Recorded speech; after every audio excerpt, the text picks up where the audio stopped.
Well, I spoke just now of how often we use the word battery at the moment, and here's another: data. There's real concern about who, how or what controls our data. It's one of the reasons a new web browser has proved popular. It allows users to either keep their data private or intentionally share their own data to earn money from it. Well, Gener8 has just closed a new funding round to raise millions of pounds to expand, attracting some high-profile investors, including Harry Redknapp and Tinie Tempah.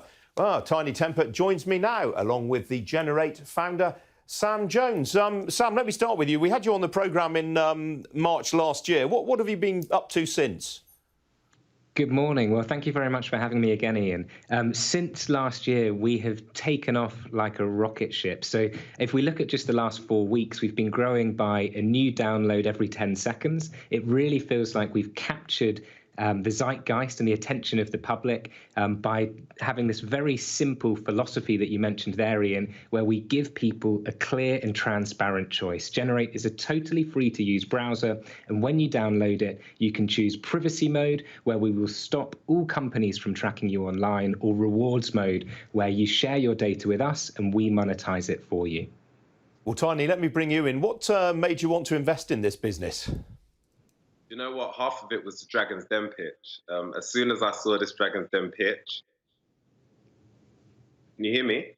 Yes, carry on. As soon as I saw the Dragon's Den pitch, I wanted to get in. So that was literally it. And I tracked down Sam some way, somehow, and then that was it.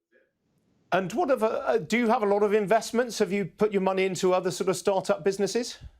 I have, yeah. Tell me all about them. Do you know what? That's probably for another day. I mean, what was so amazing about Sam's idea is, like he said, you know, our data is being constantly exploited online. And for me, that's something that I personally disagree with and I want to change. And this gives you the opportunity to stop that from happening, but it also gives you the opportunity to monetize it. And yeah, I think it's great. People should have the choice over what happens with their own private data. Sam, you better explain this. I mean, we've talked about this before, but how exactly does someone monetize their data? I mean, you share with them a sort of cut of advertising revenues, essentially.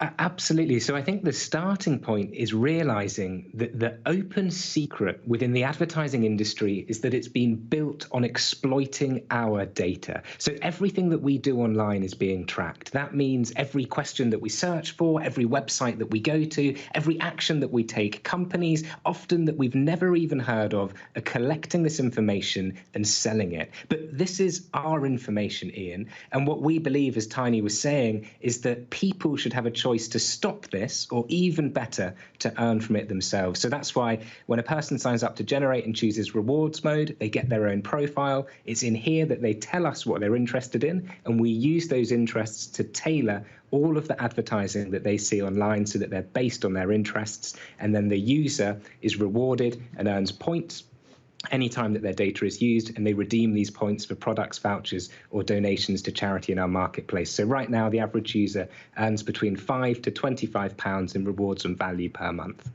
And do you have much information on the kind of people who are downloading the app and who are using you? I mean, for example, what proportion of them might have downloaded ad blocking technology in the past? Yeah, fantastic question. So the first thing to mention is everything is opt-in. So it's up to the user as to what they want to share with us and how much detail they'd like to share. And that's through the choice between rewards mode and privacy mode. So if we look at the number of existing users who were previously using ad blockers, that skews at over 85% of our user base. So we're really bringing people back into the ecosystem by understanding what they want to see and showing them relevant advertising at the right point in time. All right, Tinie, while we've got you, what have you been up to lately? I see you've been down at Wimbledon in the last week or so. Did you see the best dressed pictures? Yeah. Yes, indeed. I've seen you talking about like live events and stuff, and you know, aside from just trying to be across this business, we've got like an NFT that we're releasing July 21st, and then also excited to be doing one or two non-fungible token. Better explain that, yeah. Correct, yeah, a non-fungible token, exactly that. So yeah, that will be launched on the 21st of July. And then subsequently after that, we have one or two festivals, still at a limited capacity, but just excited to be back out there again. All right, well, you've got to come back and tell us about your other investments at some point in the future, Tinie. So thanks for joining me today. Sam, great to see you too again. Thank you. Thank you.